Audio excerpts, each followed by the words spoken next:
welcome back to From 8 Arbitration, to the Monday edition of From 8 Arbitration. I've been out of town. I had the privilege of going down to Florida, Lakeland, Florida, to Branch 1779. Saturday went down there and participated in the installation of officers. Had a nice banquet, fantastic people, fantastic individuals, met a lot of great people. Sunday, they asked if I would stay, give a little motivational speech, which I did. I think that's on YouTube. If you get on from8arbitration.com, I think Jeremy may have put it on there. And also Miss Lindsay put it on From 8 Arbitration, a Facebook page. So if you're interested in that, you'll see me on there. He had it live streaming on YouTube. That was pretty cool. Had it on Zoom. Quite a few people were on that. That was pretty dadgum cool. So I love participating in that. Also did some training after that, some Article 16 training, and that went really well. But thank y'all for asking me to come down there. I had a blast. That's Branch 1779. Josh brought Kira Munn, President and Executive Vice President, and all those people that were sworn in down there. A great time. So thank y'all very much for having me. Had a blast. Y'all took care of us, treated us first class. So had a ball. Just walked in the door. I didn't know if I was going to do a podcast, an episode this week. I was going to kind of cheat and say, just watch that YouTube video and that'll be my episode. But I don't know if any of y'all, most of y'all can't see it maybe. I don't know. But there have been some things that have been troubling me, and I know you're like, dear God, again? Last week was enough. And I thank y'all for all the nice comments about the episode last week. That was kind of went on a tangent there, but I had a lot of nice comments about it. So that's just my heart, and sometimes it comes out a little rough around the edges. But there have been some things troubling me for a long time, and I've not... you let people handle things, and that's how I am. If you're tasked with handling things, then that's what I expect you to do. But unfortunately, that's not always how it works out. I'm going to read something to you. A gentleman sent me, and this is what it says, and this is the consensus of what I get from coast to coast. About 90% of what I talk about with people are these very issues, okay? And so I'm going to step on toes in this episode. I know you're like, please get back to training. I will. I promise you that. I got JB coming in. He's going to do some extensive kind of a salted peanuts type thing with some things that he's been asked about for people that are messaging him. I'm going to get back into it next week, okay? But these are things that have been troubling me for quite some time. And you kind of just scratch your head and say, what do you do? But this gentleman messaged me, and I will get 50, 60 of these a week, okay? He says, hey, Corey, man, that last episode was inspiring. Thank you for sharing that story. I hope it keeps some of our brothers and sisters in the fight. To me, the essential problem is the unfairness of the structure of our contract. Yes, we can file grievances. Yes, we win. And we kick management's ass plenty. And they will do their GATS payments. They'll be ordered to cease and desist, or not, and maybe write an apology. But then what? They are still there to do it again. And the cycle continues. It's frustrating and feels like every time you get to the top of the mountain, another peak pops up. Your desk is clear, all grievances settled, and bam, more bullshit from the same asshole. It's ultimately unfair. If I make the same mistake 4 times, my ass is gone. Maybe we can get it up to 6 with a good steward and Formula A, but if I don't fix it, I'm gone, fired, done. Management can keep doing the same crap over and over and have no real consequences. I know both you and Renfro mentioned that there is a number that will ultimately end it, but we don't know what it is. I think that sucks. It's not their money. They don't care.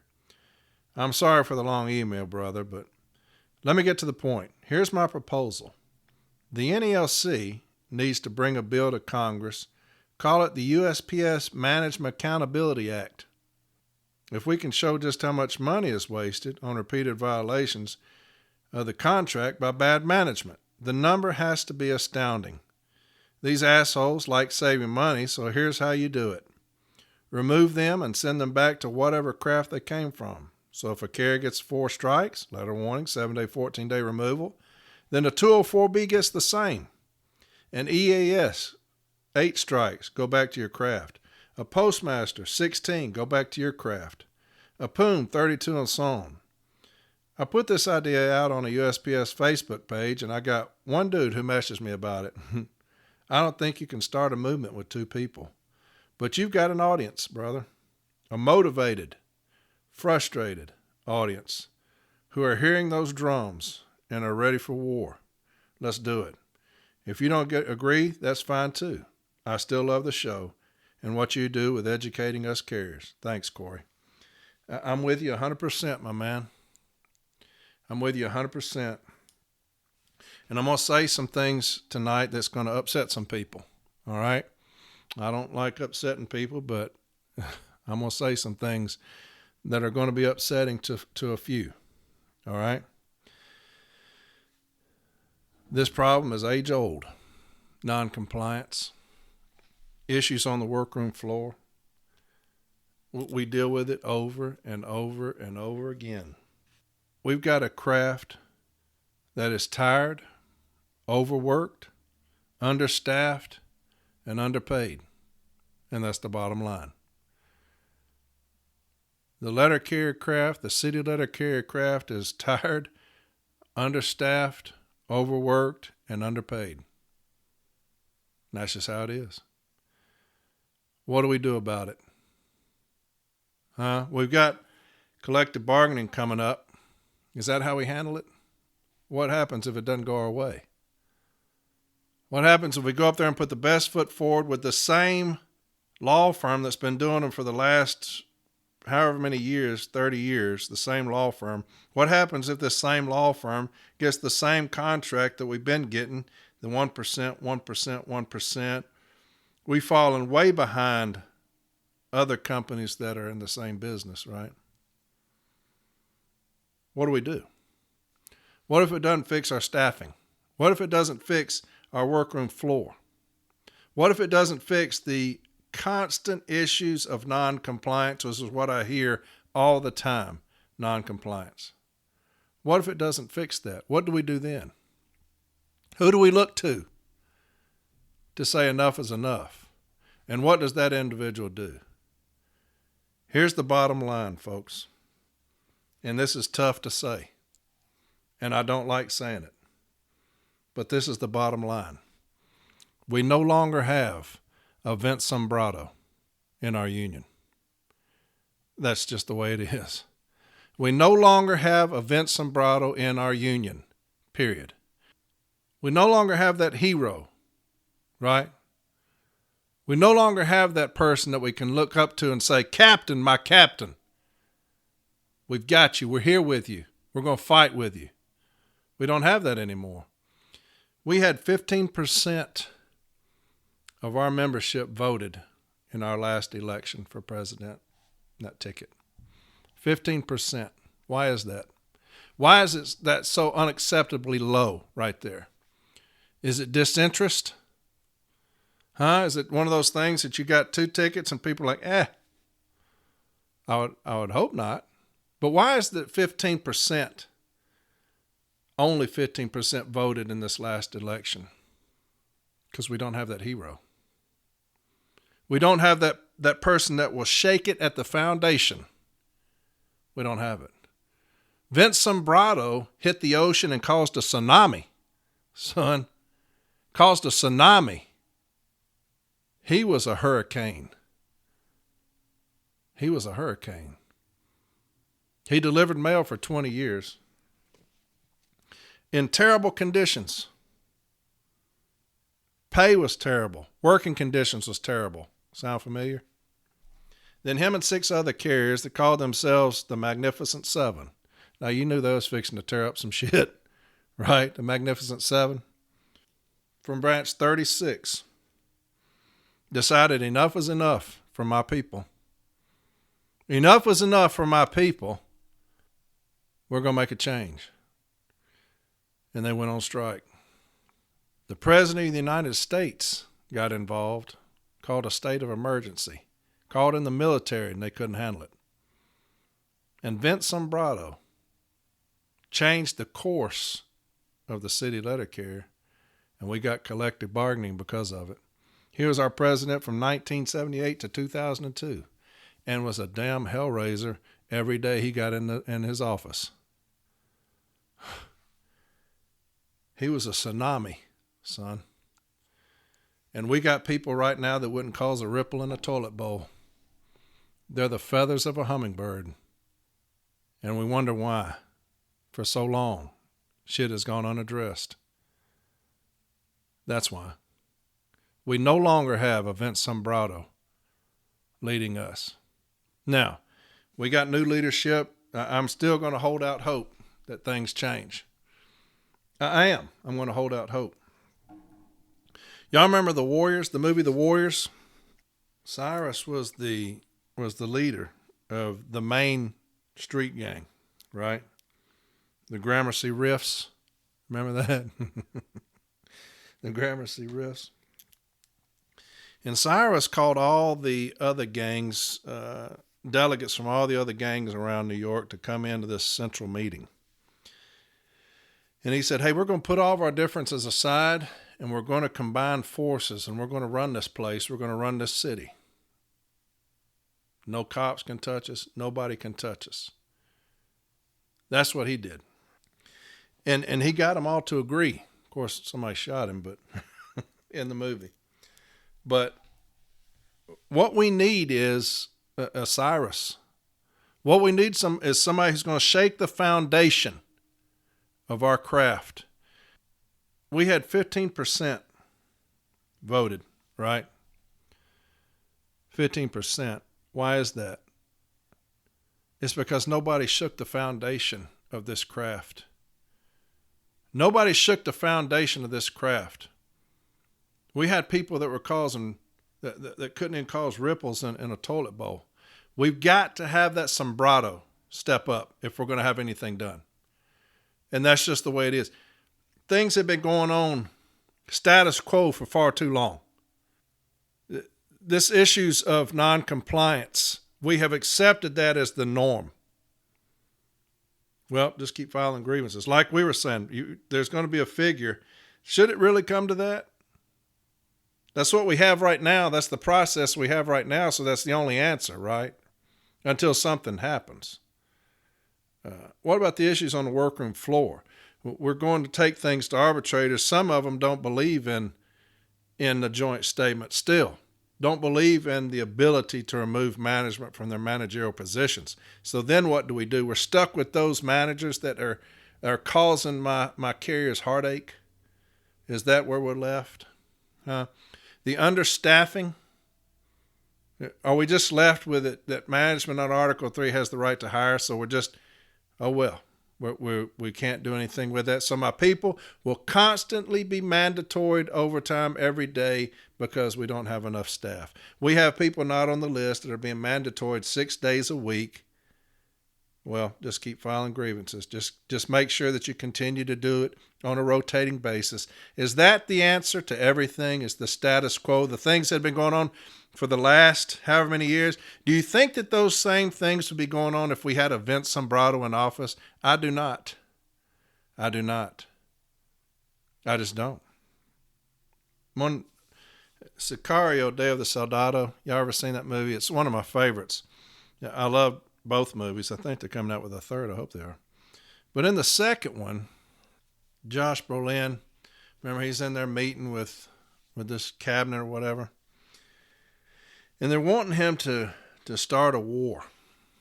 And he kind of knows their penchant for backing out of things or cowarding out of things. So he says, if you want to see this thing through, we're going to have to get dirty. And the guy says, well, dirty is exactly why you're here. Y'all remember that part? I love that part. I thought that was badass. And there's another saying that I always love. It says, sometimes good guys got to do bad things to make the bad guys pay. Sometimes good guys got to do bad things to make the bad guys pay. I'm not talking about anything unethical at all, trust me. But what do we do? Because we got a tired workforce, baby. Understaffed, underpaid, and we're putting all of our eggs in one basket, collective bargaining. What do we do if that doesn't go our way? What would Vince Sombrotto do? Here's what I would do if it was me. I would go tomorrow and request a meeting with the heads of whoever for the Postal Service. And over that, I would say, I know we're going into collective bargaining. We're going to address some things. But just in case it doesn't go our way, we're going to deal with the issues of noncompliance. That's what we're going to do. We're going to deal with the issues of noncompliance because it's destroying the spirit of my people, this noncompliance. Like I said, JB has, I can't remember, over 1,000 noncompliance, Article 8 noncompliance grievances and he still has them in abundance. Lake Charles got up to $1,000 per carrier. There were so many. I would tell them that the issues of noncompliance are going to be dealt with. Well, we have the grievance procedure. I'm telling you, they're going to be dealt with. The issues of understaffing are going to be dealt with. Well, we got collective bargaining agreement. Y'all need to bring that from the arbitrator. I'm telling you, they're going to be dealt with. Okay? My carriers need more money. They need more money. I'm telling you that. Well, the APW's already agreed to this, and I don't give a shit what anybody's done. I'm telling you, they need more money. And you got 6 months to do it. You got 6 months to fix these things. Excuse me? You're excused. You got 6 months to fix these things. The problems of noncompliance, the understaffing, underpayment of my people, you got 6 months. Is that a threat? I never threaten anybody. I never have. It is a promise to you from me. You got 6 months. If at the end of 6 months, I don't see results, clear results, I'm going to Congress, just like this gentleman said. I'm going to Congress, and I'll stay there. I'm going to every news outlet I can think of. I'm going to be in every newspaper that will accept me. I'm going to be on every daytime TV show that will accept me. I'll be on every radio show that will accept me. And I'm going to have these figures, and I'm going to show them that postal management is wasting hundreds of millions of dollars of U.S. citizens' dollars in noncompliance. That's what I'm going to do. Sometimes good people have to do bad things. They just do. That's what I would do. I'd say you got 6 months to fix it. And I know there are people out there, that's just not how we handle things. That's the reason we're in the fucking boat we're in. It's because that's not how we handle things. We have a process. That's the reason we're in the shape we're in, is because we have a process that we've been going by for the last few pathetic years. You got to think outside the damn box. I'm tired of hearing, well, we got smart people. Hell, everybody's smart up there. Everybody's smart up there. What else do you have to offer me other than I'm smart? Huh? My people are on this workroom floor, overworked, underpaid. They're tired, and they're weary, and they have management beating the shit out of them. And we've got smart people up there leading us. Well, thank God. I was beginning to wonder if y'all were smart or not.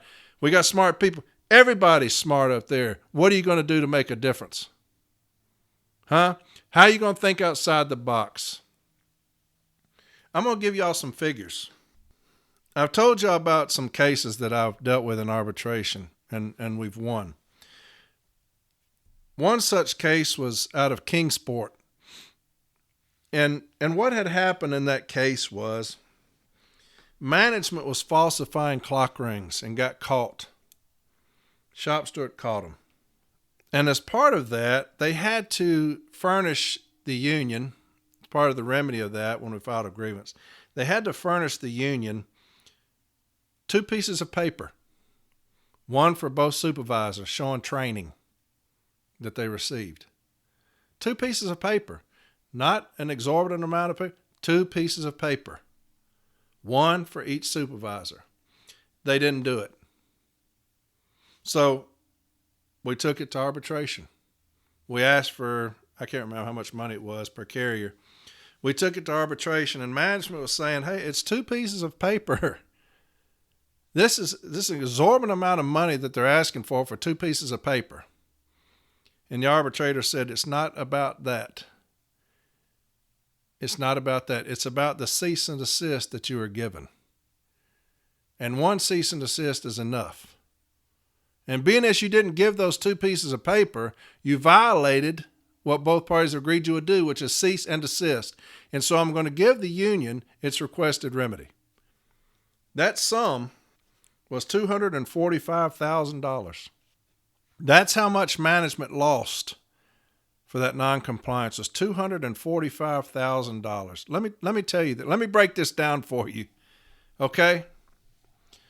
A stamp is 63 cents. Okay? A stamp is 63 cents. Here's how many stamps the Postal Service is going to have to sell to recoup that award. 388,888. 388,888 stamps they're going to have to sell to recoup that. Priority mail is $9.65. $9.65. The Postal Service will have to sell 25,388 priority packages. 25,388 priority packages to recoup the losses from that award. Express mail is $28.75. They would have to sell 8,521 express mails to recoup that loss. 8,521 express mails. What would happen if you lost 8,521 express mails? Huh? You're going to be fired if you lose 4. You lose 1, letter warning. You mishandle another, probably a 7-day. You mishandle another one, it's 14-day. You mishandle another one, it's probably removal. That's what they're going to go for. Here's an individual that lost 8,521 express mails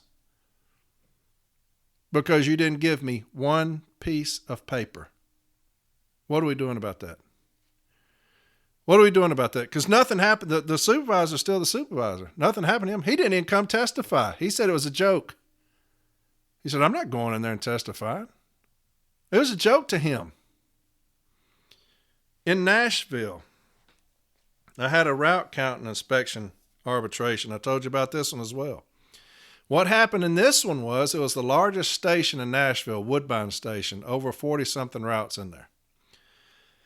So they had a 6-day count coming up, and they had these numbers. You know, they always have these numbers, and they come up and it says, it looks like we're going to be able to get this many routes out of the station, and they'll tell you that. Well, in Woodbine, they said it looks like we're going to get 3 routes out of Woodbine. Okay? So the supervisor's sitting at the desk, and the postmaster of the city walks in, and he walks by, and he says, we're getting 6 routes out of here. And the guy says, really? Because they just told us it was going to get 3. He said, we're getting 6. I don't care what the numbers say. This was in the case file now, so it's not something I'm making up. We're getting 6. So this guy determines that though the numbers from initially showed 3, he determined we're going to get 6 and make the carriers fight to get them back. That was their position. We're going to get 6, make the carriers fight through the grievance procedure to make them get these routes back if they're going to. So he predetermined to screw us over.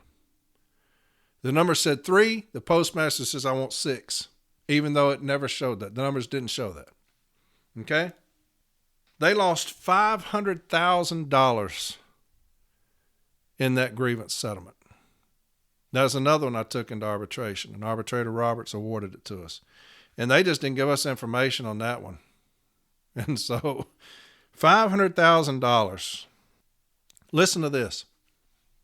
You will have to sell 793,650 stamps to recoup that. 793,650 stamps to recoup that loss. You'd have to sell 51,813 priority mail packages to recoup that loss.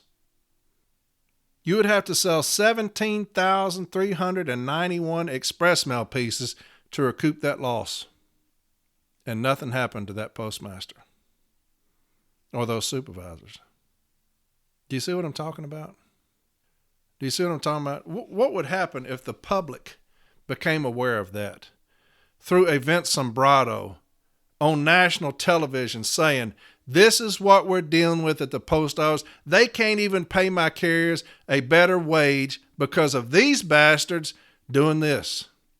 What about Congress sitting in front of them saying, this is what we're dealing with?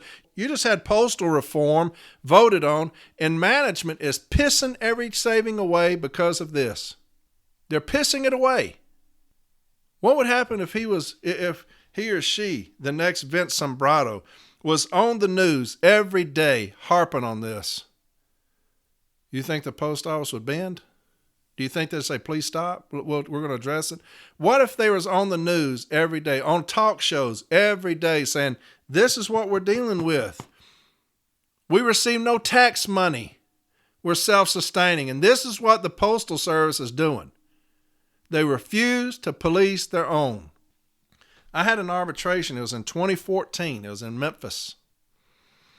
A carrier, he had been delivering mail 25 years, I think it was. He was an older gentleman. And he got a letter of demand for $1,760. A letter of demand now. They wanted him to pay that back, $1,760. It was because of some stamp stock. He had an account in Kroger. He had to take this registered mail in there, stamp stock. They had to sign for it. He had to scan it. He didn't do either of those things. Okay? He forgot to scan it and didn't get it signed for. Kroger calls and said, hey, where's our stamp stock? We never received it. Okay? And so I had to go to arbitration on this letter of demand for $1,760. And we won. Because management, the email from Kroger said, this is the delivery confirmation we never received. And the letter of demand had a different delivery confirmation number. Now, nobody caught that, so I had to trick management into answering it so it wouldn't be a new argument. So I just asked them about the email from Kroger. I said, is this the email you received from Kroger indicating that the stamp stock was never delivered? Yes. Now, how do we know that it was the stamp stock? Well, it's got this confirmation number up there that where they ordered it. This is the confirmation number that they received would be on the package. Okay. And so that's how you know for a fact that they didn't get it because of that number. Yes. I said, okay. And this is the letter of demand here? Yes, it is. All right. And so this is what the carrier received, and this is what shows that he owes this money, this $1,700. Yes. I said, okay. Now, who does he pay that to? Well, he has to pay it to Egan. He had to do all that. All right. And so how do I know that this is the package that it's talking about? Well, here's the confirmation number. I said, well, let's look at them. They were different. And so also they didn't have an invoice. Nobody caught that either. And so I said, well, what if I tell you that I don't believe you? How do you prove me wrong? Well, Kroger said this. I said, that's not an invoice. I said, where's your invoice? It's not in there. So the arbitrator threw it out, said you don't have to pay it. But they were trying to recoup $1,760 from a city letter carrier because of some stamp stock. They're coming after that money, that loss, from the city letter carrier. They're coming after that loss, right? I looked up some things. We had some were $329. We lost these. $329 due to a lost COD check. Management issued a letter of demand. We lost it. $154 for accepting a bad check on a COD.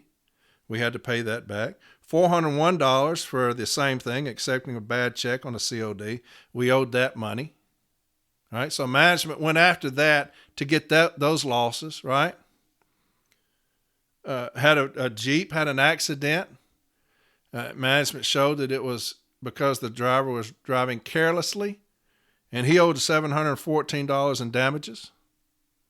They came after that money. Had another gentleman that his vehicle was in disrepair. The inside, he had food spilled all over it, tobacco juice all over it, cigarette burns all in the inside of his vehicle. It was trash, $2,700. And so they came after him to get it cleaned. We lost that one, $2,700. The carrier had to pay to get the vehicle cleaned because it was in such disrepair. They came after that money. What is the difference between us and them? They'll come after me for $1,700, but you got a son of a bitch that lost $500,000 because he was going to try to screw the letter carrier and nothing happens to him. You got somebody losing $245,000 because you didn't give me a piece of paper. Where's their letter of demand? Where's his letter of demand? We've got managers down there in Lake Charles, like I said, that over a 30-minute overtime grievance costs $35,000 per grievance. Where's their letter of demand? They've been told hundreds of times to cease and desist. Where's their letter of demand? Huh? How do we hold them accountable? You have to get a Vince Sombrotto to shake the foundation of this son of a bitch. That's what you got to get, and we don't have it. That's how I feel. That's plain and simple. And that may be completely unfair, but that's how I feel. The status quo, not cutting it anymore. We need a hero. We need a hero. We need somebody we can look at and say, Captain, my captain. That's what we need. We need a hellraiser. Everybody's smart, baby. So if you tell me, man, we got some smart people, everybody's smart at that level, both sides. Everybody's smart. Who's going to get up there and make a difference? Who's going to get the workroom floor to where they're ready to fight?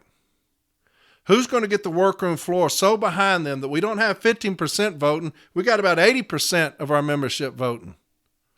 We got about 70% of our membership voting for somebody because they're saying, this is the person that needs to be in that seat. Who is that person? They're out there. I promise you they're out there. Who is it? 15% of our membership voted? That's disinterest. That's disinterest. Who is it that's going to get about 80% of this vote, that gets the city letter carrier craft so riled up that they're going to get about 80% of this vote? I would, one of my favorite arbitrators was Tom Mayer.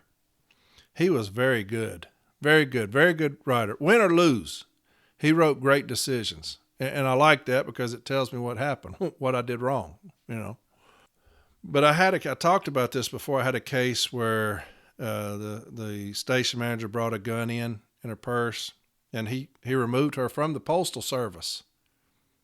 From the postal service. Not just from managing city letter carriers, from the entire postal service. He removed her.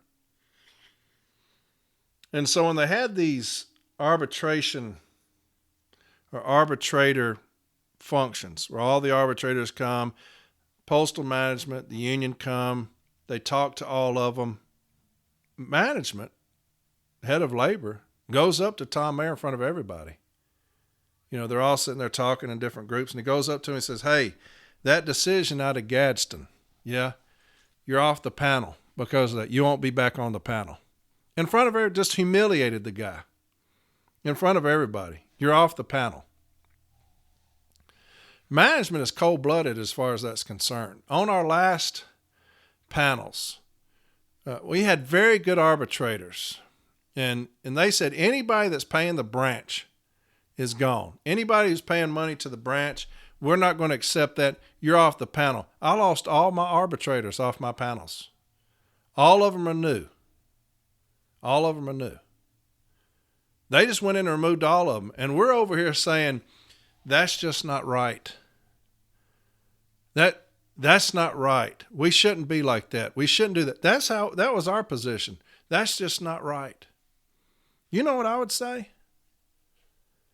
I would say any arbitrator who doesn't believe in the joint statement that you have the authority to remove management from their position, you're off this panel. Any arbitrator who does not believe in an escalated monetary award, that you have that right, that you have that authority, you're off the panel. I tell them that. We'd go through 1 million arbitrators. I'm not putting up with it. You don't believe in the JSOV, you're gone. How y'all like that? You don't believe in an escalated monetary award, you're out. You think that my carriers can be done this way over and over and over again with no repercussion? Gone. Out. I get too many messages like that. You know, that our people are saying, man, we're overworked. We're overworked. It's the status quo. Man, we're underpaid. It's the status quo. I make good money. I do. I look at these other companies and like business, and they're very well paid. The noncompliance, status quo, and we're perfectly fine with it. Now they can tell you we're doing everything that we can. Really? I've not seen one thing y'all done. I've not seen you ask once. Well, we're doing it up here. Tell your people what's going on then. Damn. Why is everything such a secret up there? Hell, I'm paying your dues. I mean, I'm paying dues. I'm paying you your salary. Why is everything such a fucking secret? Tell your people what's up. Well, how would we do that? Hell, I don't know. Maybe a podcast. I don't know. Maybe a Zoom. Maybe something. Shit, I don't know. But just sitting there, you know, all in your little groups, huddled up like little children. Tell us what's going on. We've got a very frustrated workforce. Very frustrated. They're wanting a Sombrotto. Right? They're wanting a hero. A champion. That's what your people want. And like I said, we may have that, you know. They just came into office, a month. So that may be something that's going to happen. I don't know. Fuck, I ain't heard nothing. But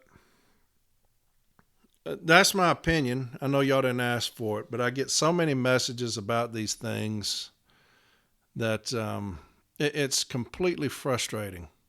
Completely frustrating. Because I'm always on here telling you to fight. Fight. With everything in you, fight. On the workroom floor, fight. Shop stewards, Formula A's, B teams, fight. You know? I'm always saying that. And I have been ostracized for most of the NLC because of it.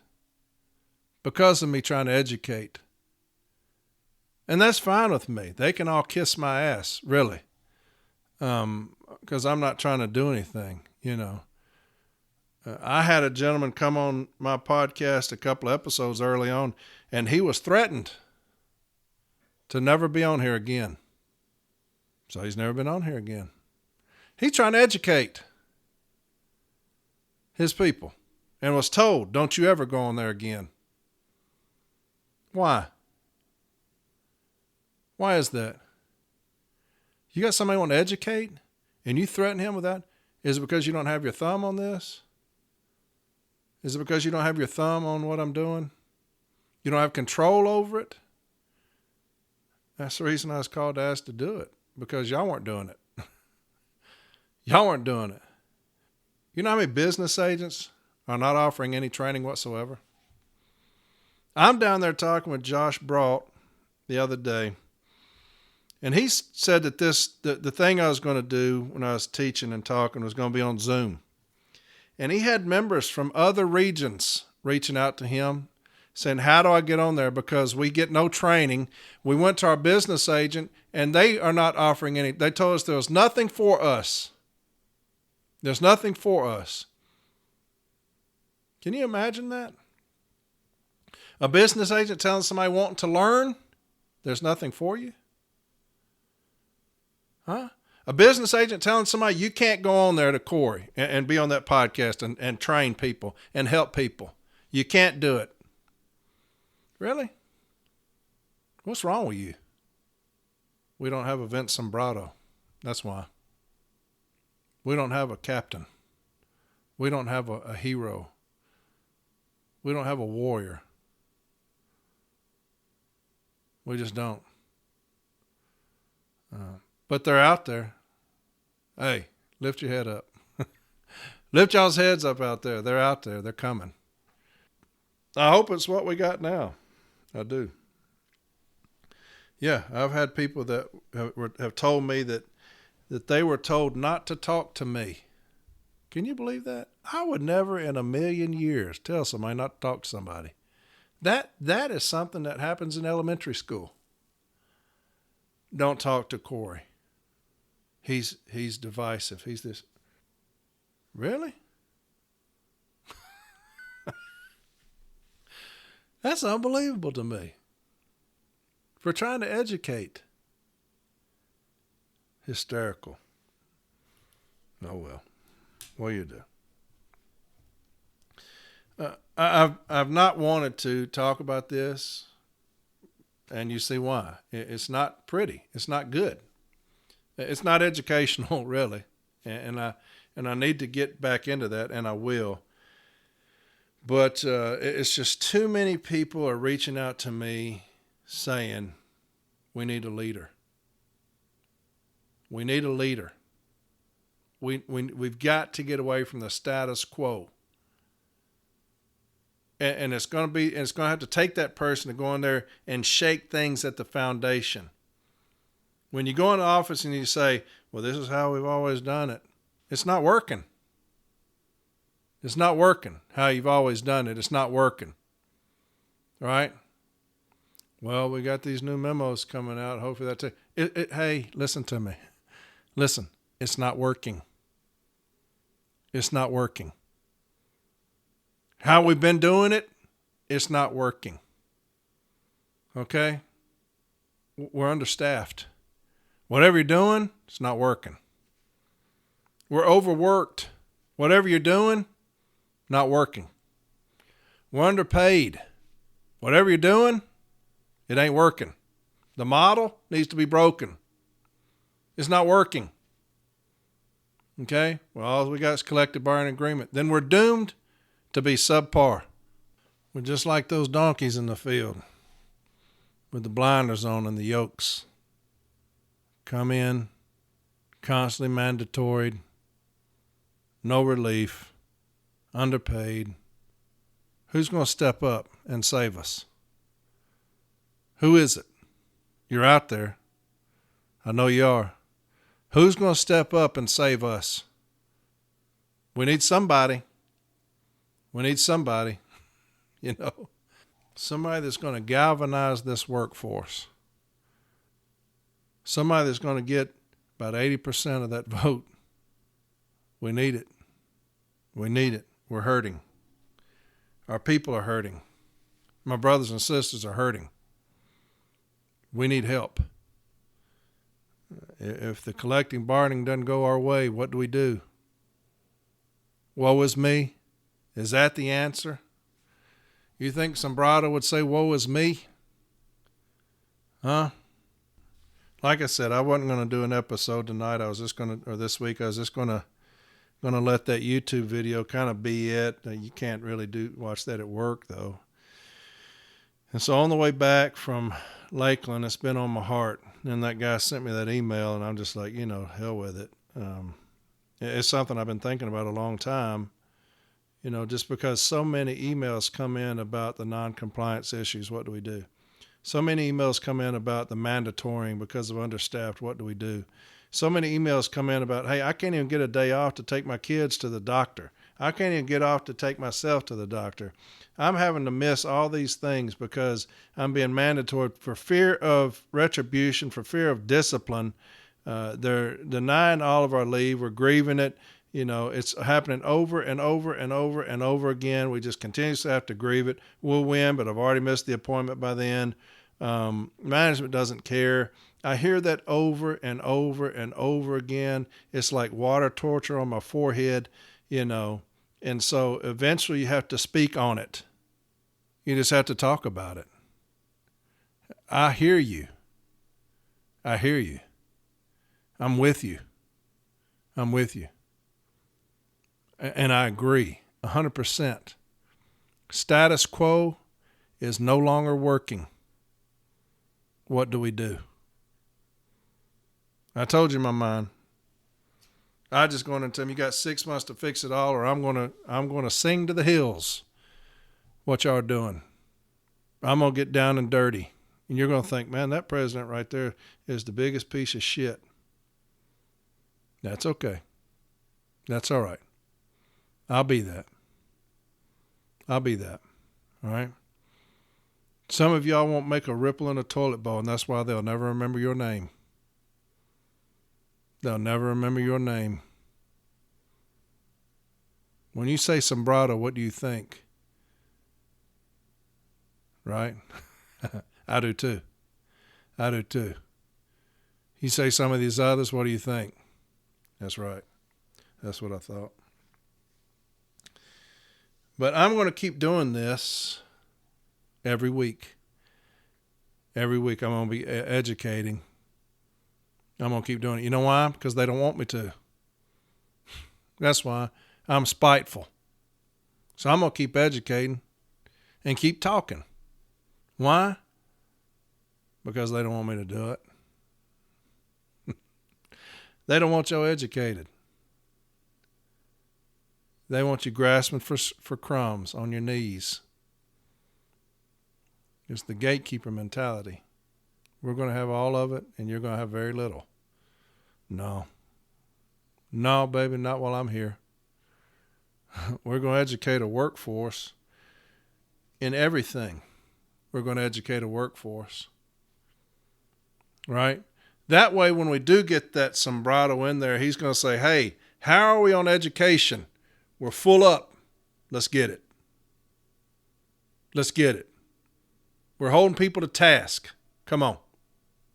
That way, when that right person does get in office, they're going to say, how far are we behind in educating? Why? I've got people messaging me. I've got people calling me saying that you're telling them as a business agent they're not going to get education. Why is that? Why are you a failure at your job? That's what we need. We need that Sombrotto. To show up at the doorstep and say, hey, show me what you're doing as far as education. Nothing. Why are you being such a failure as a man? Huh? Why did you wake up and decide, hey, look, I'm going to be a complete failure as a man. I have no manhood in this job. Why is that? We need that person. They're out there. All right? I promise you, they're out there. I know I've been rambling, but I hate seeing my people upset.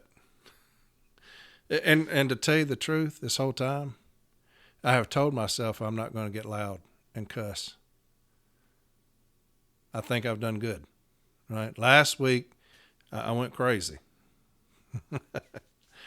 So this week, intentionally, have been sitting back with my arms crossed, because I always talk with my hands. I've been sitting back with my arms crossed talking so that I won't get loud and I won't cuss.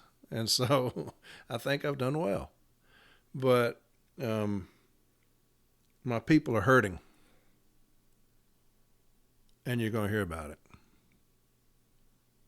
Okay? Next week, we're going to get back into it. All right? We're going to get back into it. And you got JB is going to kind of do a salted peanuts type thing on some things where y'all have reached out to him. Some good stuff. He talked to me about it a little bit. He's going to have some good stuff. Mike Cariff is going to come back on. We are getting ready for collective bargaining. He's coming in February. And so he wants to come in and talk to y'all a little bit about what's going on, what's happening. All right? Great guy. A great guy. He is a fighter. I'll give him that. He's a warrior, a leader. And I like him a lot. I appreciate him wanting to talk to my people. They're his people too, but I appreciate that from him. But he's wanting to come on here, so he'll be on here in a couple of weeks maybe. We will do Article 8. I promise you that. We're going to do Article 8. But Vince Sombrotto, you're out there. I know you are. We're waiting on you. We're waiting on you. I'll talk to y'all next week. Y'all have a fantastic week, okay? And I'll see you Sunday. Yeah, I'll do on Sunday. All right? Talk to you then.